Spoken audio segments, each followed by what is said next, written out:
এইরকম আলু প্যাটিস যদি সন্ধ্যাবেলা থাকে তাহলে টিফিনটা একদম জমে যায় বন্ধুরা। আর খাস্তা মুচমুচে হয়, খেতে তো দুর্দান্ত হয়। তো নিয়েছি 1 বাটি ময়দা আর সাদা তেল, লবণ, কালো জিরে, চিনি। খুব ভালো করে ময়াম করে জল দিয়ে ডো করে রেখে দিতে হবে।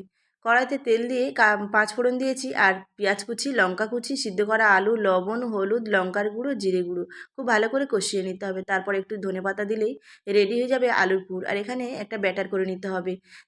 সাদা তেলের মধ্যে দিয়ে দেবো 4 চামচ কর্নফ্লাওয়ার, 4 চামচ ময়দা। খুব ভালো করে মাখিয়ে একটা ব্যাটার করে রেখে দিয়েছি। এখানে 6টা লেচি হয়েছে, সমান মাপে কেটে নিলাম। রুটিগুলো বেলে নেব।